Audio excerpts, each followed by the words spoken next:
Coming up, if the Brooklyn Nets get blown out in Boston, but Kevin Durant, Ben Simmons, and TJ Warren don't play, does the game really matter? We talk about the massacre up north and also some of the takeaways from Jacque Vaughn's pregame comments, as well as, of course, keeping one toe in the trade deadline waters and things that we may learn about some of the young players and if they have any value on the market. You are Locked On Nets, your daily Brooklyn Nets podcast. Part of the Locked On Podcast Network, your team every day.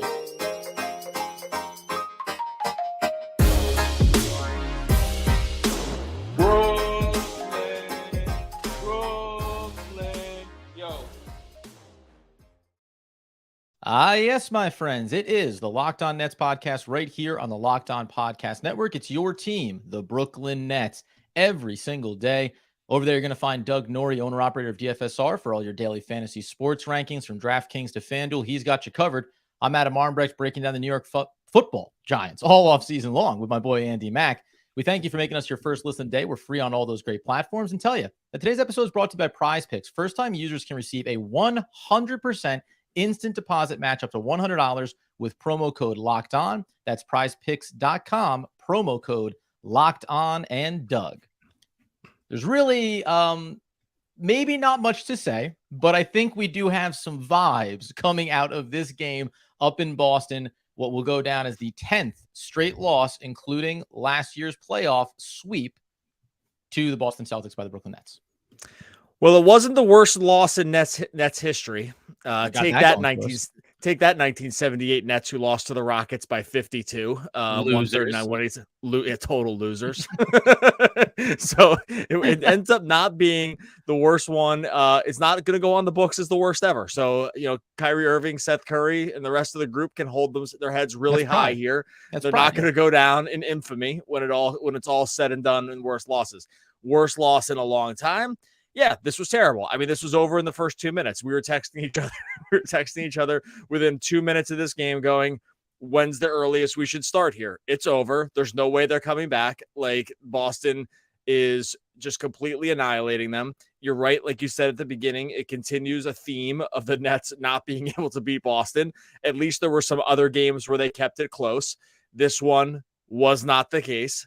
And I don't think on a game level we really learn anything about this team for sure. Like, you're not going to X's and O's this game and dive into the what was and wasn't working from a strategic sense. I will say, from a high level, yes, the Nets did not have some players that are key to their success. They got murdered here, and that is a little concerning just from the, hey, like, what's going on here? It doesn't wipe the slate clean for me at all, but this was one of the worst losses like in the NBA this season. And this is still an NBA team that they're fielding. So I don't know. X's and O's, no. High level, I don't know. You could probably draw some concerns here. Yeah, I think, it's funny because we were talking about before we got started, and my general sentiment was like, yeah, all right, the game, sure. And then we'll talk about some of these other things. But I think you accurately pointed out that, this kind of blowout, 139-98, by the way, just in case you're wondering how that thing wrapped up. And the way in which the matchups they look like they're going to be, absolute disasters, even in a 7-game series, even if you have Kevin Durant and you have Ben Simmons. I guess the question becomes, even at full strength, with everyone playing to the best of their abilities, a loss of this magnitude does make you kind of go, boy, are we just maybe that second tier below the upper echelon of the Eastern Conference? And that upper echelon may only be the Boston Celtics, but guess what? If you want to be competing for championships, at some point you're going to have to play this team, and that factored in with the sweep from last year, getting swept on the season series, right? Like, all of these things are compounding interest on a team in Boston that seems correctly built to present nightmares for the Brooklyn Nets. Yeah, all the Nets fans' worst nightmares play out in this game because Long having worried about the team's size and on the wings and just like what they're going to have to compete with and contend with when it comes to the playoffs. Boston has gives you all those problems and more, right? They start a huge back line in Time Lord and Al Horford. They have great wings in Tatum and Jaylen Brown. They don't even have Marcus Smart in this game. Derek White's a good guard, not great. And they bring in some Grant Williams and Brogdon off the bench. And the Nets counter with Seth Curry. I'm getting all the names mixed up. The loss was so bad, my head's rattled. Like Seth Curry, who we know is a terrible matchup against this specific Boston team, right? Like Kyrie Irving's already going to have problems. So what I'm saying is, I think that like your worst fears are confirmed with this version of the Nets. Again, the Nets are not supposed to look like this. They're supposed to be Kevin Durant and Ben Simmons contending with the overall length and size of the Boston team. So I don't think you can take high level problems with it. But if you are a Nets fan and you're already down on how the roster is formulated, this game shows you, it proves your worst fears, and that's a the really team good is point. too small. Right. The team is too small. Like when it comes to some of the backups and stuff like that, I can counter that pretty easily, but it's still, this is how it played out in the court. Like they're smalled off the court, among other reasons. I mean, the Celtics did everything right, so it wasn't just that, but it's I can see why people would look at this and say, oh yeah, this is what I've been talking about all along with this team. Oh, yeah. The old 7 for 7 from beyond the arc for the Boston Celtics to start this game, combined with the Brooklyn Nets seemingly not being able to throw a pebble into an ocean, right? Like, it's not about what this game could have been. It's just the opening sequences. There were wide open triples over the floor for the Brooklyn Nets, and nobody could knock one down. Just to have this sense of, yeah, we're a smaller lineup in Brooklyn, but if we have Kevin Durant and Ben Simmons, et cetera, you can see how we spread you out and we knock down our perimeter shots, and these things look different. I will say, we're going to talk about Jacque Vaughn in the second segment here as well, but I did find it interesting because he had a pregame press conference where they were asking him about what are the problems that Jason Tatum and Jaylen Brown present for your team. And he said, well, with their size combined with their skill sets, they can really do it to you in a number of different ways. And when we're starting Kyrie Irving and Seth Curry, it really makes it that much more difficult. And my first thought was, I know there's not better answers to go to per se.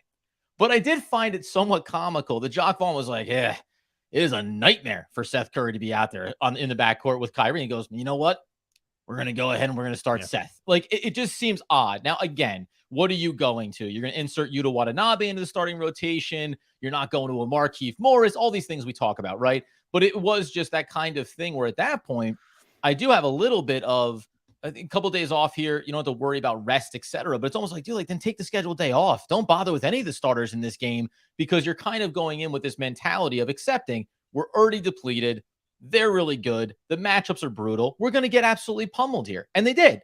And that was just an odd element to this game. Before you take the court, it was like, oh, this is going to be ugly, guys. Let's get out there. Yeah.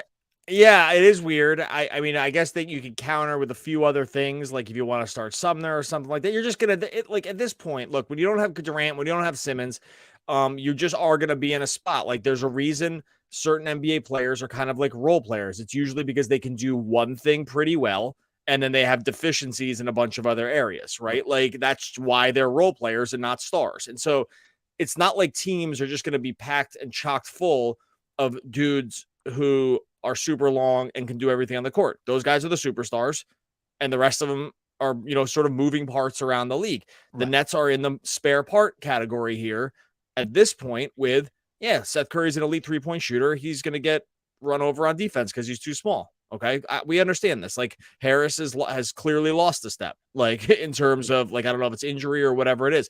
Yuta Watanabe, nice length, can shoot corner threes, is not going to really give you much else, right? Like, so there's just problems with every single scenario. And this is what you get to when you got $80 million sitting on the bench that can't play and you just can't make it up. Again, I would have liked to see a less than 47-point loss or whatever, because you still shouldn't get killed that bad. Yeah. Right. But there are just inherent issues at which point, there's a breaking point at which like you can't really come back from it. And Boston, again, as a reminder, offers the single worst matchup for this scenario for the Nets. And that's why. So coming up in here in a second, I want to play some pregame press conference audio from Jacque Vaughn commenting around specifically a couple of young players and get into a discussion on Cam Thomas and on Day'Ron Sharpe, but also why maybe not tapping into a different rotation here actually made sense for Jacque Vaughn going into this difficult game. All right, before we get into that, this year, the only app you need at your Super Bowl party is FanDuel, America's #1 sportsbook. We're really excited about our new sports betting partner for Locked On. They're the #1 sportsbook in America. That's FanDuel. If you're new to FanDuel, it's even better. They have so many great features that makes betting on sports very fun, super easy. Right now, you download the FanDuel app, and you can bet Super Bowl 57, Eagles, Chiefs, with a no sweat first bet. You'll get up to $3,000 back in bonus bets if your first bet doesn't win. $3,000 bonus bets if that bet does not win. FanDuel lets you bet on everything from the money line to point spreads to who will score the touchdowns. I mean, the props that are going on FanDuel are completely out of control. There's something for everybody over here on the FanDuel app. It's safe, it's secure, it's super easy to use. You get paid with your winnings instantly. Over on FanDuel before this game, Boston -9. Whoopsies. Okay, so if you were on FanDuel before this one, that -9, you were already counting it. But I don't know, end of the first quarter, if you have signed up over at FanDuel, you can sign up FanDuel right now.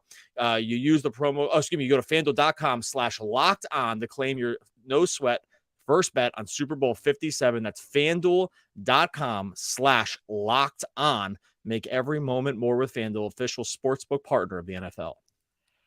Okay, so before we tap into the Jock Vaughn presser comments around the young players and expectations for these guys, I would add two into this game because we're talking about, well, could you have gone with something, Sumner you mentioned, or Yuta Watanabe, just because a little more length, a little more size, etc. I also would say, not that we need to find a way to make this any better than the tragedy that it was, losing to Boston like this, but I do think there's something to be said for, you've been starting Seth Curry, you've been starting Joe Harris, Nicholas Claxton, like this is the lineup.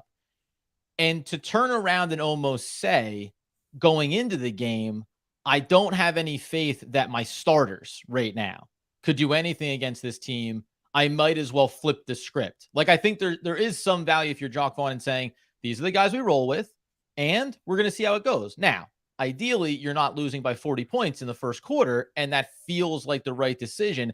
But I do kind of understand the mentality of staying the course of what you have and also not disrupting what these other guys are in their identified roles, because you want it to be the same thing when Durant comes back, when Warren's back healthy, if Ben Simmons is back there. You still want the role players that play those 10 to 15, 20-minute spurts for you to be locked into those roles. So I think it's okay to like just kind of know what this was going to be and not get crazy with what you could have tried to do.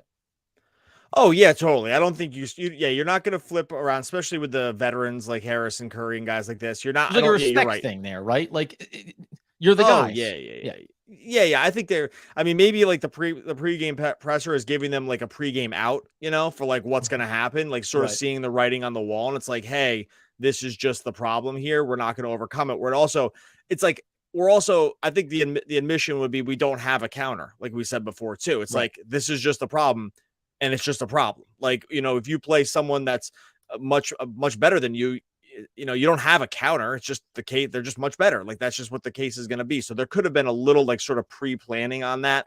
Maybe you hope to get lucky from three and, stay in the game, even though you're at a complete and utter disadvantage. I agree with the part where you don't just start throwing new lineups out there because you're trying to counter, again, like a middle of the season pre-trade deadline deal. Like, I don't think you start doing all these different things and moving the chess pieces around. Again, it'd be more like moving the deck chairs in the Titanic. Like, you're not going to do that much at that point. Like, I just don't think the guys that are sitting behind them. I mean, I think there were a few little kind of weird moves that were made here, just in general, which we can definitely talk about. But on a high level, no, I don't think you ever go into this game and say, I'm going to totally flip the starting lineup around because we're playing Jason Tatum and Jaylen Brown. I think that there's not at a point in the season where you do that. The guys that are veterans, I think you still play them, even though, like I said, I think there was a few other little bit weird things that were happening, but it wouldn't have mattered. No, it's like Patty Mills being one of the first guys that comes in when you're already undersized and everying else and what he is defensively, et cetera. Well, like Cam came in and like had 10 points right away and then got taken out. Like things like that. I thought that was weird, right? It's like he's coming, he's the only guy that can seem to score, and he kind of just he put all the starters back in like in a weird rotation very early. Right. Like, because I don't know, they were trying to get back in the game or something. Like, they all came back in with tons of time left in the second half or first half. And Thomas was like on a little bit of a heater. Again, It wouldn't have mattered, but I did think that was a little weird.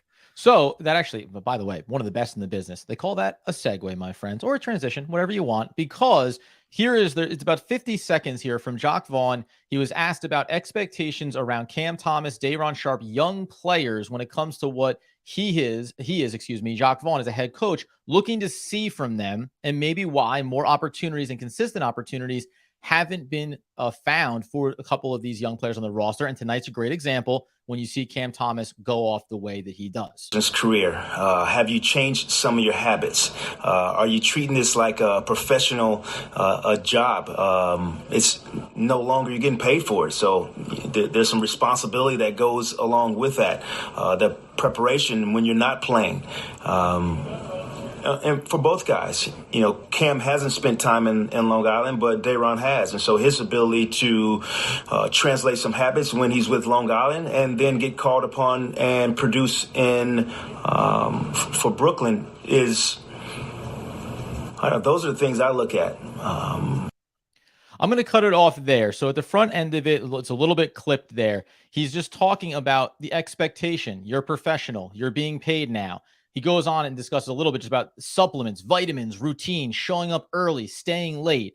When you see a performance like this tonight from Cam Thomas in a small sample size where he's going off, I think the pregame comments from Jacques Vaughn finally maybe tells us, because we've asked this question. You and I maybe aren't as high on Cam Thomas as fans may be, or thinking that he's deserving or they need to use him more, or he should be getting Patty Mills minutes. But when you hear those comments, and we can even specifically contrast it with what Patty Mills is known to be as a veteran player, I think that might be all you need to know. And when he goes out on the court and gives you 10 points in 9 minutes and immediately gets pulled, I think there's something inside of this organization that's saying you still have things to learn and to prove to us as a young player. And until you do it off the court, it really doesn't matter how productive you can be on.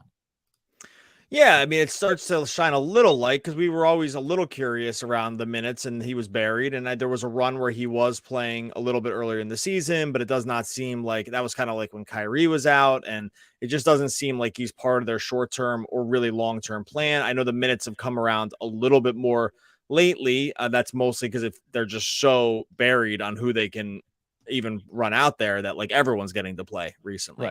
Right. I don't think this is veiled at all. It probably is something like there's something happening clearly that they're very direct. Yeah. A very it's like there's something clearly happening with him that they're not totally in love with and whatever it is. Like it's preparation. It's like, treating it like a bit job, whatever.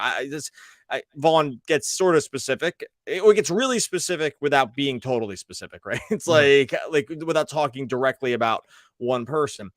It does make a little sense about like what I think, like you said, the organization probably thinks about him. I do wonder if some of this stuff has been a little bit showcasing for coming into the trade deadline. We speculated on that the other day about like, hey, get in there, cook a little bit, show us what you got. You might be headed out here like over the course of the week if anyone thinks you have value and they kind of want to see it. I don't know. The whole situation is a little weird. I think he probably has shown enough. I think he probably has shown enough in the limited time that he's played, at least especially recently, about some problems that were in his game that seem to be kind of going away. Catch and shoot threes, like is more willing to, catch and shoot right away, not try to get into the mid range, no matter what the situation on the closeout is. But yeah, this stuff for sure is like, oh, right. They don't like whatever the preparation is. They don't like the process, whatever it is that he's doing. There's clearly some disagreement, I think. And so coming up here in a second, we're going to tap into, because there wasn't necessarily a world of information to take away from this particular game. Doug just mentioned it there. The trade deadline, as we obviously know, is coming up, showcasing these young players. Is there a benefit to what Cam Thomas and Day'Ron Sharpe can show here, and can it increase their value? We'll tap into that a little bit next here, as the fan base is very much waiting and foaming at the mouth for Sean Marks to do something.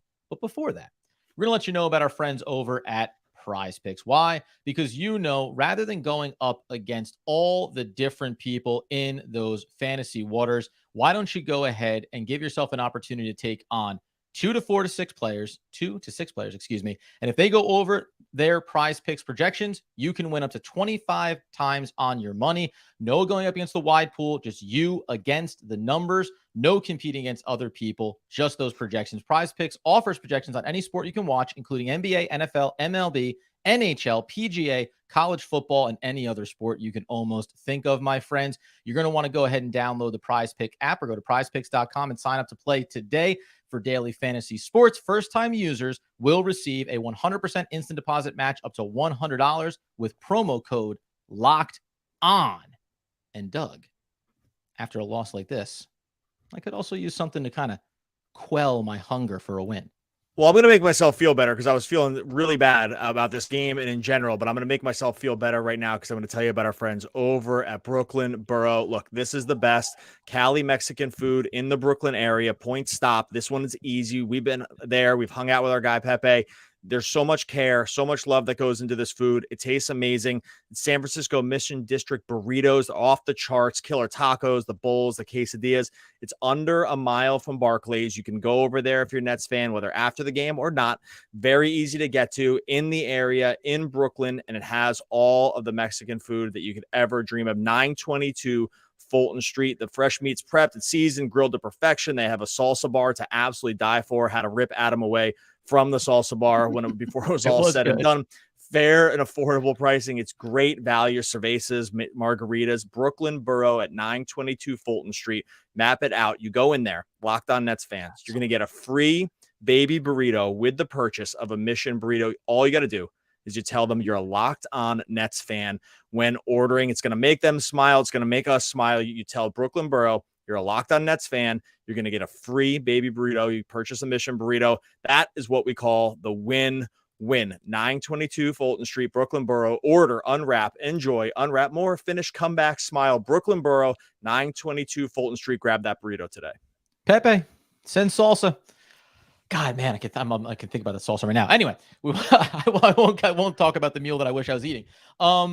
So here's the other thing that I thought was interesting, because we started to talk about the trade deadline and obviously expectations. And I do find it interesting that the fan base and friend of the show, Matt Brooks, was kind of starting to point this out over in some Twitter conversations a little bit. We understand why the fan base, after all these years and all the missteps and difficulties and on and off the court issues that the team has struggled from, being very much on the razor's edge of this is a disaster. This is a championship. This is a nightmare. This is a team we love. But there's only been one trade so far. The trade market is still very much in a state of flux, and asking prices are going to go up and down. We're seeing some of those indications around here right now. And I do think that there is still, while it may only be days, there is still a lot that's going to happen here. And the fan base needs to be patient. And I want to tie it to Cam Thomas, to Day'Ron Sharpe, and what the Nets may try to do. But do you think that is a part of this? Is like, sometimes, you mentioned last episode, there's nothing like, hey, I do my best work when I'm down to the final last possible second to get it handed in, right? But that is a part of sports when it comes to these type of deadlines. Well, I don't know why they haven't traded everybody right now. Trade them all. Get them on. Yeah. Trade everybody for everybody. I want everybody out, and I want everyone else in. Trade all the bad players and bring back all the good players. That's my favorite trade. That's my favorite trade. Get on the phone. Do the old officey thing. You get on the phone and you have another phone. Like, you have two phones that you're going, but before the end of it, you don't even know who you traded, because the one guy. Let's just make it like a sitcom. Just trade this trade never one happens. Player to two teams. You know what I mean? Let's trade Joe Harris to multiple teams for multiple players. That could work too. Yeah, that happened a couple years ago with like Marshawn Brooks or something. They had the wrong Brooks. Right. It was like with the Suns and Grizzlies. I'm getting this on the fly. They traded the wrong. They had to stop the trade because they were talking. I'm pretty sure they were talking about the wrong Brooks. Yep. I'll look that up in a second. They're like, well, you thought you were talking about Dylan. Like, I was talking about Marshawn. Like, they got the wrong guy because it was too confusing. Anyway, this is a week before the deadline. The Roy Hachimura thing is an outlier. Like, these trades just don't happen. There's evaluation. There's a lot of reasons, frankly, to wait till the very end too, because one is, like, a lot can happen. Like, let's say this is not going to happen, but like, let's say you're the Nuggets, right? And you or the Nets. Okay, let's say you're the Nets. Let's say that's the podcast. You know why? Because I just remembered we're Locked On Nets and not Locked On Nuggets. Shout out Matt Moore. I just straight above your head. This is what happens when you lose by 50. It all starts going off the rails in the third segment. Because here's the thing. If tomorrow, like a meteor came and landed on Kevin Durant and Kyrie Irving, like you wouldn't trade for anybody, right? Because you're like, well, we're not improving the roster. So there is actually a functional reason to wait till the last second, is because like a lot can happen in a week that can decide what would be different, right, about that situation. And eventually the deadline pushes you to have to make a decision with the information you have in the moment. But you really should wait till the very end, because if you make an all-in move and some other external thing happens, there's no reason to have done it. So that's just one reason to kind of wait. And I get why people are starting to get itchy trigger fingers here, because the team does not look good. There's very noticeable issues with this team. There's very clear places they could upgrade. Like, that stuff is all very, very clear. And you count me in the camp of not surprised here on February 1st at 10:11 p.m. that nothing has happened. Yeah. And I think that, so it's funny too, because we're going to get into a little more specifics here around some trade scenarios for our Friday episode of the podcast. But generally speaking, I think the patience piece really matters here, because what you're seeing on the court is not your best version, even if it's solely Kevin Durant being back out there. Put Ben Simmons to the side, even put TJ Warren to the side to some capacity. So it's not the best version of it. And I think that it is a bit of a gamble. And we've mentioned this before, that fans aren't going to want to hear buyout market as being a viable option for the Brooklyn Nets. But one of the things that you can succeed at is saying, well, if let's use John Collins as the example. If that market, or Alex Caruso is a really good one, because it looks like people are going to pay a premium to get him. When teams overbid or bidding in a bidding war on that player, and ultimately he goes to Team X, well, the next question becomes, what were the second and third options for those other teams that missed out?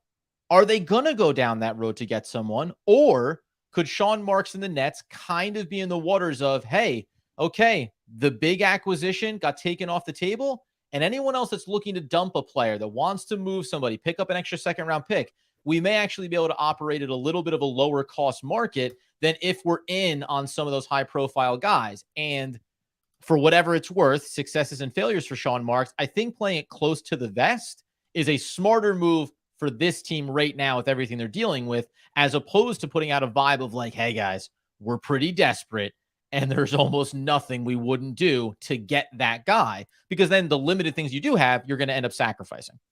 And this has always been a very insular organization, right? Like, this is not a team that's spent a lot of time out in like the streets. Like, they have a couple guys that they put things through.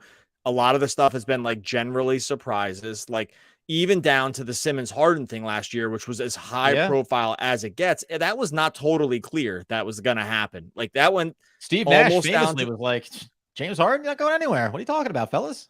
I mean, like, all this stuff, right? Like, it's just like they just haven't. This stuff has been not really been out there in the way that it is for some other teams. Like, for instance, I'll give an example going the other direction. Milwaukee is in this Crowder like sweepstakes for Jay Crowder sweepstakes for Phoenix. It was tweeted the other day, like, what they specifically offered for him. Now, that's some of that is to put the pressure on the Suns to be like, hey, he's not playing for you at all, and you could have guys XYZ, right? So there is like a little bit of maneuvering here. But like, those situations just really don't happen with the Nets, right? Even with the Kevin Durant situation happened with the trade, it was like, dude, we're not talking about it. Eventually he just came back. Right? And it was like, by the way, everybody else was saying like, this is what a trade with Boston can look like. We discussed it, right? But that was never something. Here's what the Nets, it was never close. Yeah, right. It was never close. Whatever. It was just, no, there's some problems, and TBD on whether or not Kevin Durant will remain a Net. So the part where I am prepared to be surprised, I will actually usually reserve to have that feeling with the Nets. Like, I do think, because they've proven this time in the end, like, there's stuff nothing happens, and then something like you never saw coming happens. Sometimes it's good, sometimes it's bad. I'm still cautiously optimistic they're able to improve the roster. I'm not surprised we haven't heard anything though, because that's just how and by the way, we're probably going to be saying the same thing on Wednesday. like just because, and before the Thursday deadline, because that's just how these things go. And the Nets are, just as much as any other team with this new stuff, like, the only stuff that they want to get out there gets out there. Like everything else is pretty much completely under, like, in the safe, locked away. Like that's just how they are as an organization. So a brutal loss for the Brooklyn Nets to Boston, obviously, with none of the key players. What'd I say? Did they lose? What was brutal? Blacked out. I don't even think the Nets played tonight. Anyways, but we'll come back in on Friday. I already forgot about it. Or one more things I want to talk about with Cam Thomas. And then there are some scenarios that I want to paint. We're going to do a little bit of I lob up a trade and I see if Doug Norrie can swat it away or just brings it into his chest and embraces it like a warm coal from the fire. Ooh. Well, I'll tell you right now, everyone's favorite Naz Reid is going completely off against the Warriors, so that's gonna get everyone. As we're recording this, he's got like 17 and 14 or something like that, and the T-Wolves are hanging with the Warriors. So I know that's gonna make everyone just itching to bring him in for like a bag of balls and one of the trainers and like a seat from Barclays, because when it comes to putting trades together. Anyway. Here we go. Someone for the G League. Thanks a lot, guys. Going off the rails. Oh, we're gonna stick around here in YouTube for like 5 minutes, because I just saw a question that I want to be able to answer for those in the podcast. Make sure you are subscribed to the Locked On Nets YouTube. Really appreciate the numbers. Continue that steady climb. We're headed toward 5K. Everybody, be in the group that gets us to 5,000 subscribers over at Locked On Nets. The link will be in the show notes. Subscribe to Locked On Nets on YouTube. If you aren't in the moment, you are either looking forward to uncertainty or back to pain and regret. James Carey. Oh, one of the all-time great poets, Alrighty, I think. Yeah. R.I.P. Maybe? I don't know. Who cares? Jim Carey. Jim Carey. I thought it was like, first I thought John Kerry, ex-presidential candidate, and I said R.I.P. to that one because I thought he might be dead. John Candy, definitely. It was someone else. I'm all confused. Dude, this lost by 50. What do you want me to do here? All right, we'll be back again tomorrow talking more Brooklyn Nets basketball. Hey, it's the Post Podcast. You might have thought that episode ended a while ago, but based on the way we closed it out, but it wasn't. That's going to be all in there for you on the audio feed. Doug, ... Why do you trust Sean Marks? Question mark. Well, then a rock fell on the question marks and it just held it down for 10 minutes. That's how many question marks here. Richard, I'm pretty sure Richard's a longtime listener here. We've seen him in the water before, especially on the lives. Yeah. So thanks, Richard, for the question. So here's the funny thing. With Marks, I think I'm going to go on an answer that we have said many times on the podcast. Here we go. Marks has made some amazing moves in his tenure as the Brooklyn Nets GM. That I don't think is actually under dispute. Like, he's made some of the moves. He pulled this team out of a total mess that was just headed for NBA oblivion forever. And within like 4 years, had Kyrie Irving and Kevin Durant. Like, that's impossible. Totally impossible in the current NBA. Like, he pulled it off. That counts for something. That's on the resume. It actually counts for a ton. Okay. So that's step one. Step two is, no matter what you want to think about it, the Harden trade at the time was definitely the right trade. Definitely. For the pieces they gave up, they were going to win the championship. Everyone just got hurt at the wrong time.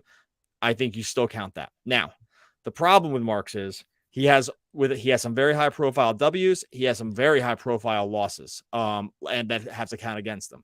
The Nash thing counts against them big time. Bringing Simmons back for Harden counts against him big time. Not signing Bruce Brown is going to definitely count against them. Yeah. Signing Nick Claxton counts for him. Like, he's like the best deal in the league right now. Right. So like, I think everyone loves Yuta Watanabe. Like, he didn't just like show up with a bag outside of Barclays and just like they signed him. Let me play. The Royce O'Neal, I think, for the first rounder. I don't know. That one's close. I could probably go back and forth on that one. Like, there's enough even short-term things here to it's not all been bad. There's been some that's been amazingly good. And so I know in times like this, it's very easy to look at this situation and be like, you can't trust the guy. This guy he does have a ton of W's on the resume. Every GM is going to have some big, when you take big swings, you will sometimes have big misses. Like, I think in general, want a GM that takes big swings. Like, we could be the Wizards here, right? And we could be Locked On Wizards and telling ourselves a very different story about the state of the franchise.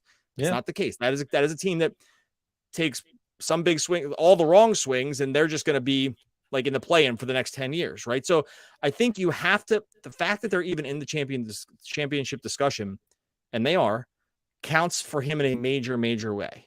And I reserve the idea that not everything has been great for sure. There have been some high profile things, but if you're in the job long enough, like that's just what's going to happen. Like there's no GM with a perfect record here. Yeah. Maybe Sam Presti. It's funny. Yeah. And it's funny too, because I think we talked a lot about the players, different sides of this, trade requests, Kyrie Irving, off court stuff, blah, blah, blah.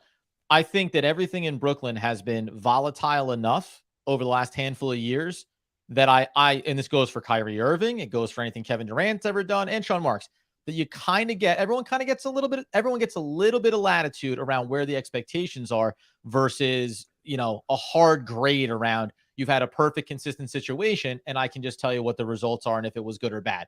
Real rapid fire here. Just quickly, somebody asked Wesley, who's been in here, buyout market guys. We'll talk about this on Friday. Will Barton's already been mentioned as being one of those guys. You can speak to this quickly, Doug. Just the idea that like there oftentimes can be a couple extra names that you don't think are going to be buyout, like that end up on the buyout market because maybe something doesn't materialize at the deadline, and then all of a sudden you can find a little bit of extra value that you don't have to even trade anything for. Yeah, I mean, buyout guys are usually buyout guys because they're buried and not very good, and like they don't, they've made a ton of money in their career, and they're just looking for wins at this point. You don't have to be bought out. No one can force someone to be bought out. Like usually being bought out is a admission that the contract went terrible, right? And you're in a terrible situation. Like these can be considered like sort of embarrassing situations for an NBA player. This is why, so there's different versions of this, right? It's like Blake. It was like the Pistons thing had gone off the rails. It was already so clear that contract was a disaster. And he just wanted to get out and probably just reset some of the story around himself. Fine. Goran Dragic got bought out because he hated Toronto for whatever reason. Like he hated Toronto. There's not tons of situations like that. And like usually the buyout market, while it's a little bit like it's a siren song, these guys are never like really great needle movers. I know Blake played like some quality minutes, and that probably is like the shining example of the buyout market really, really working. And even that had a total shelf life on it too. Right. Right. Like it just, eventually the wheels came off that one. So Will Barton, I don't know. I mean, honestly, if you're like a player, I mean, Barton's 32. You really need to be hard pressed to get bought out. Like by the way, here's the thing. I'll just say too, because I know we're gonna wrap. Make sure you come back in for Friday's show because it's gonna be a good one. If you are a buyout guy, the Brooklyn, again, the whole volatility thing and why you give people a lot of latitude, the Brooklyn Nets are not going to be the most attractive landing spot for a buyout market guy the way they were. Blake Griffin, LaMarcus Aldridge, even like, these are older guys and you're taking a flyer on them. Remember when LaMarcus Aldridge had his health scare and then came back, it was like, hey, I want to come be part of this thing that looks like it's about to go off at a very successful clip. The Nets are in kind of an interestingly murky space here between the injury with Kevin Durant right now and with the lack of consistency from Ben Simmons. So a lot of guys, if you're saying, hey, it's a bad contract and I'm ready to move on, you're ready to move on to a team that you feel like you can actually catch onto the coattails of a deep playoff run. Yeah, I guess Barton's expiring here. I mean, that's whatever. He's 32-year-old Will Barton. Like, is he gonna be closing games for you in the championship? No. Like, would I like to see how it goes? I guess, right? I don't know. Like these things are all case specific too, but I just want to caution with like the upside on the buyout market. Like, there's a reason the other team would like to pay for you to leave, which is what buying out someone is like. I would love to give you this money so you leave. Goodbye. Like, and I'll pay you for the pleasure of having you walk out. It's the classic Moneyball line of the New York. This is what they thought about you. They're paying you $10 million to compete against them right now in regards to David Justice. Right. So, definitely. And sometimes it is like nice guy discount here, like with Blake, right? The guy had made $1 gajillion in his career. The Pistons stunk. Like, and it was just time for him to close out his career on actual good teams like the Nets and the Celtics. Like, these situations are just different for everybody, I guess.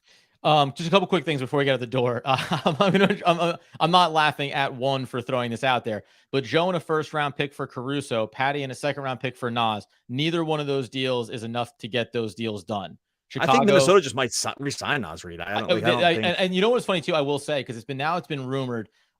that, the extension conversations around Naz Reid. Now, that can be a smokescreen, letting other teams know, hey, like, we would bring him back. We would sign him to an extension here. But there's also the potential that they look at Karl-Anthony Towns injuries and Rudy Gobert injuries and the value of a young 23, 24-year-old Naz Reid and say, hey, he might just actually be a good piece for us to have be a part of what we're doing.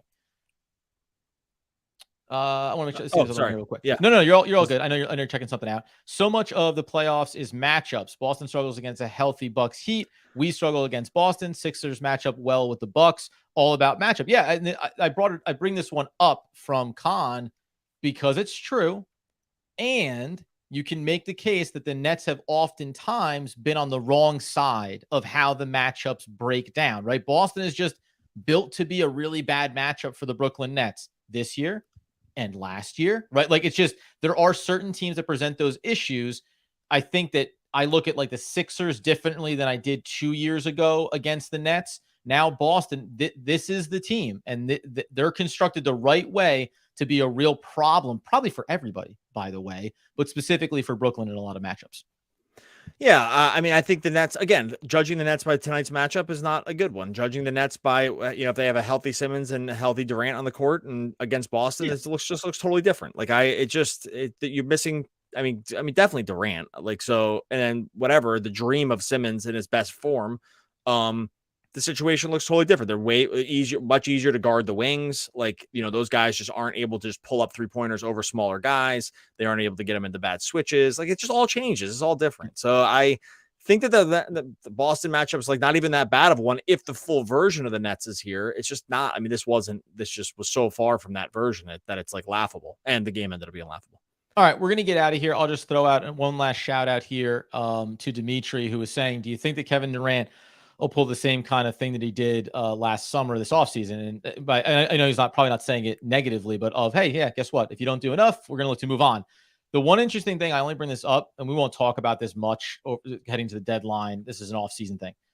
But the timing around Kyrie Irving saying that he wants to be here and wants an extension and the ball is in the Nets court, and all of the reports being that the Nets feel no pressure to be, proactive or to do anything immediately when it comes to Kyrie Irving, it does make for just the rest of this season is fascinating. And then the offseason becomes fascinating. And that's what makes this deadline fascinating. How much, and you've said this, how much are the Nets willing to sacrifice from an asset and capital standpoint to try to go all in here? And I think what they do at this deadline can at least be like a tea leaf to read about their intentions with Kyrie Irving, their intentions beyond this year with this iteration of the team. So, look, we've seen it happen. We've seen players and kind of like hold their teams at metaphorical gunpoint when it comes to like, LeBron used to do this forever. It was like, they had to get, and eventually they just said, no, we're not doing this anymore. Like Cleveland, that is. Like, one-on-one. To some degree, the Lakers have done it this year. They're like, we're not trading those final picks. Like, just you go out and we sign the guys you wanted to some degree. Like, you got to go out and win here. Like, I think there is at some point a realistic conversation you need to have here. And the Nets are in that category of the cupboards are mostly bare here. Like and if Kyrie leaves and KD asks for a trade, you recoup some of it. But like, was the market that hot for KD last year? I mean, I don't know. It sure right. It was all speculative. We don't even know what people were really going to be willing to give the Nets for Kevin Durant. Yeah, it sure seemed like it wasn't that much, but I mean, who knows? And so and maybe there's a harsh reality around where that's concerned. Like if you ask for a trade and it's like, hey, nobody called, or they called and it offered like nothing or whatever. I don't know. Like, because I think there's probably something to be said for that situation. But the Nets, I very firmly believe that there's a real world, and we'll get out of here, I guess, here. But like, there's a real world. The Nets are like really on a slippery slope here. Like, it could go very bad. Like this could actually, like 6 months from now.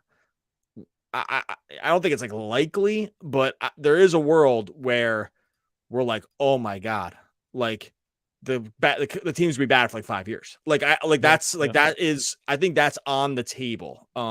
Hate to end this on a negative. It has nothing to do with this game tonight. It has more to do with like the macro negative pieces, like the macro issues around the team. I think it's more about that.